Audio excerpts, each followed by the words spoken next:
Hello दोस्त। RRB LP CBT 1 cut up का तीसरा आरआरबी लेके आए हैं आपके लिए इस बार। अभी तक हमने जो बात किया था उसमें हमने बात कर रखे हैं जहाँ पे बिलासपुर में, और दूसरा आरआरबी चेन्नई का, और तीसरा आरआरबी अभी हम बात कर रहे हैं अहमदाबाद का। हालांकि देखिए, हमने जो बिलासपुर और चेन्नई का बात किया है वहाँ आपको क्लियर बताया है कि जितना हमने बताया उससे नीचे की तरफ ही आएगा, वो सेफेस्ट साइड में है। क्योंकि हम फुल के फुल वैकेंसी और पूरा जितना कैंडिडेट को लेना है और जितना स्कोर आया है उस पर कैलकुलेशन किए हैं। लेकिन अहमदाबाद में ईडब्ल्यूएस छोड़ के यहाँ भी वही रहेगा कि जितना हम कटअप बताएंगे वो हाइयर साइड रहेगा, उससे लोअर में ही होगा। ये ध्यान रखिएगा। बहुत लोगों का क्वेश्चन है कि क्या इससे भी ज़्यादा गाया जाए, उससे ज़्यादा नहीं, नीचे जाएगा आंसर की आने के बाद। हाँ, ईडब्ल्यूएस में हम जो यहाँ बता रहे हैं वो उससे ईडब्ल्यूएस का ज़्यादा जा सकता है, क्योंकि हमने जो एजम्पशन लिया है वो वीडियो में बात करेंगे। तो इतना हाई स्कोर क्यों ला रहे विद्यार्थी? तो देखिए, 75 नंबर का क्वेश्चन हुआ था। 75 में से 10% कैंडिडेट हैं जो 50 प्लस हैं। कोई अजूबा लग रहा है किसी को? तो नहीं, ऐसा हमेशा होता है, 10% कैंडिडेट होता है। लेकिन ये ध्यान रखिएगा ना, जितनी वैकेंसी है उसका 15 गुना ही लोगों को लेना है।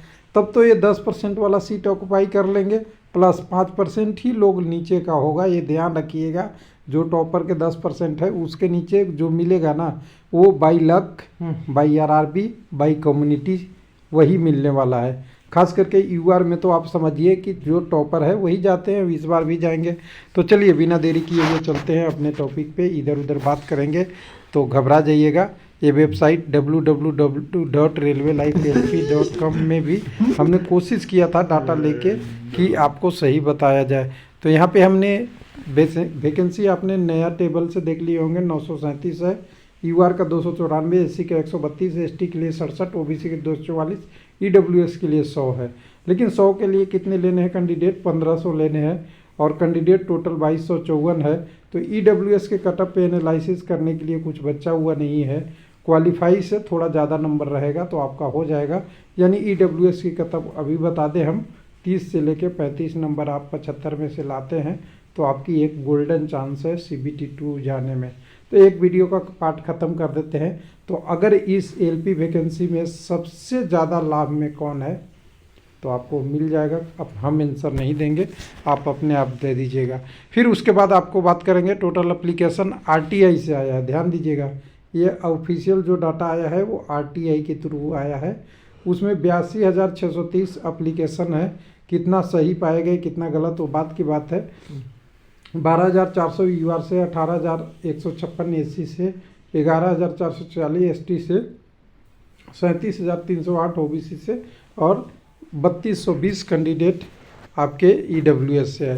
अटेंडेंस 70% मान के चलेंगे तो टोटल हमें बिक जाएंगे 57,841 कैंडिडेट, लगभग 8,600 यूआर में, 12,000 करीब करीब एससी में, 8,000 एसटी में, 26,000 आपका ओबीसी में, और 2254 कैंडिडेट ईडब्ल्यूएस में। ईडब्ल्यूएस में 1.5 गुना है वैकेंसी का, जितना लेना है 4.5 गुना पूरा आरआरबी में है। तो कटअप तो आपको दिख रहा है बहुत ज़्यादा अहमदाबाद में नहीं जाने वाला है, बिलासपुर जैसा।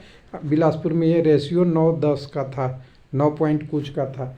तो यहाँ यूआर का जितना था वहाँ टोटल का रेशियो था। तो ये डिफरेंस कटअप का आएगा, बिल्कुल आएगा 2-3 नंबर 4 नंबर में, क्योंकि कैंडिडेट ही बहुत कम है। हालांकि वैकेंसी कम है तो कैंडिडेट का असर फिर नॉर्मलाइजेशन में जब मार्क्स दिखेगा वो हाइयर साइड दिखेगा। रॉ की अभी हम बात करेंगे उसमें।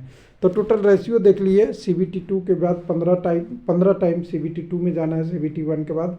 तो 5,910 कैंडिडेट यूआर में जाएंगे, 1980 एसी में, 1,005 एसटी में, आपका 3660 आपके ओबीसी में, और 1500 कैंडिडेट ईडब्ल्यूएस में जाएंगे, और टोटल 14,055 कैंडिडेट जाएंगे सीबीटी 2 में। अब स्कोर का हमने लेखा जोखा ले आया तो 3731 का सैंपल साइज लगभग है, कुछ कम ज़्यादा हो सकता है। अब इसमें देख सकते हैं सबसे ज़्यादा जो कैंडिडेटों का है संख्या ओबीसी का है, फिर ईडब्ल्यूएस का है, फिर ए है, फिर आपका यूआर का, सबका 250 से 500 550 के रेंज में है। लेकिन स्कोर अगर 55 से ऊपर देखिए 55 से ऊपर जिनका भी स्कोर है वो कैंडिडेट तो ऐसे ही क्वालिफाई हो रहे हैं। और ये 55 से ऊपर वाला स्कोर मैंने देखा तो 12%, एक 10%, कहीं 8% ऐसे है, 7 से 12% के बीच में है। और 50 से ऊपर चले जाते हैं तो 11 से लेके 15% तक आरआरबी वाइज चेंज हो रहा है। अगर 45 से तो वैसे देखेंगे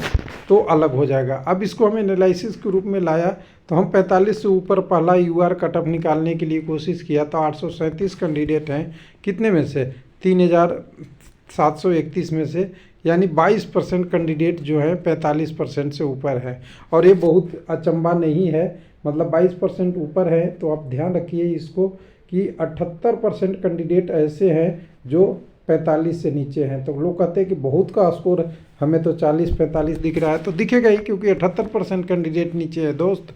हम केवल 22% के ऊपर बात कर रहे हैं। और ये 45 से अगर हम 50 पे जाते हैं तब हम देखते हैं कि मात्र 11% ही कैंडिडेट हैं, यानी टोटल 89% कैंडिडेट 50 से नीचे हैं। ये तो क्लियर है। और ये डाटा बिल्कुल फैक्ट जा रहा है जो कंपटीशन एग्ज़ाम का होता है उसके हिसाब से। अगर 50 नंबर को देखेंगे ना तो टोटल कितने का, 75 का 50 कितना है, 3 भाग में करेंगे तो 66% बढ़ता है। 66% लाने वाले कैंडिडेट 10% के आसपास होते हैं किसी भी एग्ज़ाम में। एक कोई अपवाद नहीं है, ठीक ठाक एक डाटा आ रहा है हम जो एनालिसिस कर रहे हैं। तो देखिए 45 में हमें 5910 कैंडिडेट जाना है, यहाँ पे 5910, लेकिन 12000 हो जा रहे हैं। लेकिन हम जैसे ही 50 के स्कोर पे जाते हैं तो हमारा कैलकुलेशन जितना कैंडिडेट को CBT 2 में जाना है वो मैच करता है। तो यूआर का हमें कटअप जो दिख रहा है 50+ के आसपास दिख रहा है। लेकिन देखिए ऊपर वाला टॉपर कैंडिडेट हमेशा डाटा अपना ज़्यादा से चेक करता है, और जब एक्चुअल में आएगा तो सारे कैंडिडेट इतने स्कोर नहीं लाएंगे, ये तो फैक्ट है। अगर सारे कैंडिडेट इतने नहीं लाएंगे तो क्या कटअप इससे 50 से नीचे ही जाएगा। उसके हिसाब से मैंने एक अपना डाटा निकाला है, वो आपके सामने शेयर करता हूँ कि यूआर का कटअप देखिए 45 के आसपास और 40 के आसपास इसी में रहेगा। इससे एक आध नंबर आगे पीछे हो सकता है, वो अलग बात है, लेकिन मेरा अनुमान है 40 से 45 के बीच में यूआर का कटअप होगा। क्योंकि हम 50 जो ला रहे हैं वो टॉपर साइड है, और वो सभी टोटल 57,000 कैंडिडेट के साथ इतना नहीं होगा, क्योंकि 3750 ही चेक किए ही, तो इसमें तेज़ तरार कैंडिडेट ही किए होंगे। 3731 ही है, सॉरी, उसमें तेज़ तरार ही किए होंगे। तो 40 से 45 यूआर का। उसके बाद यूआर मिल गया तो मुझे ओबीसी निकालने में बहुत कोई दिक्कत नहीं लगेगा। 36 से 43 के बीच में, यानी 36 जो स्कोर है ये ध्यान रखिएगा, करीब करीब 50% स्कोर है, यानी 50% से कटअप इसके आसपास या इससे नीचे भी आ सकता है।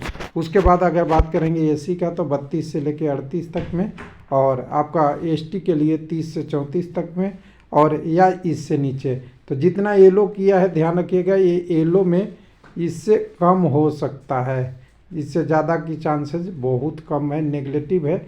हालांकि कंपटीशन है, बहुत कुछ अंतर पड़ता है, लेकिन इससे कम होने की संभावना मेरे तरफ से अभी भी है। लेकिन यह मेरा अनुमान कह रहा है कि यह कटअप इस रेंज में आएगा। लेकिन ईडब्ल्यूएस की बात करिए, ईडब्ल्यूएस का लोअर साइड हमने ग्रीन में लिया है 30 से 35। इसमें कुछ बढ़ोतरी की हो सकती है, क्योंकि ज़्यादा कैंडिडेट अगर अच्छा स्कोर कर दिए तो ये थोड़ा एक आध नंबर बढ़ सकता है। बाकी में इधर वाले में इससे कम ही रहेगा। तो ये रेलवे लाइफ का एनालिसिस है। बाकी कैसा लग रहा है, कुछ लोग को अच्छा भी लगेगा, किसी का नंबर नहीं है तो बुरा भी लगेगा हो। और सबसे बड़ी चीज़ है कि ये स्कोर पे जब नॉर्मलाइजेशन होगा वो अलग फैक्टर से होगा, और वो नॉर्मलाइजेशन का भी इफेक्ट पड़ेगा, वो भी आपको देखना बहुत ज़रूरी है। क्योंकि अभी पहली बार नया फार्मूला की तरह नॉर्मलाइजेशन होगा, जिसमें आपको स्टैंडर्ड डिविएशन से ऊपर वाले का अलग नंबर और नीचे वाला का अलग नंबर, नीचे वाला का सिलेक्शन मुश्किल रूप से और ऊपर वाला का सिलेक्शन इजी रूप से। हालांकि नीचे का भी हो सकता है, लेकिन कम चांसेस है, ये कह रहा हूँ। बाकी आपने देखा परसेंटाइल में एक बार लिया जाएगा, फिर ये ले जाएगा, फिर मेरिट में आएगा, यानी 2-3 बार का ये नॉर्मलाइजेशन है। इसलिए इसको थोड़ा वेट कर लीजिएगा, क्योंकि बाकी जो कैंडिडेट ने अच्छा किया है वो स्कोर 40+ के आसपास, बहुत बढ़िया स्कोर सभी आरआरबी में हो रही है। लेकिन 40% जो स्कोर है वो करीब करीब 55% हो रहा है, और कटअप कहीं यहीं 50-55% के आसपास ही यहाँ अहमदाबाद में भी दिख रहा है। थैंक यू, धन्यवाद।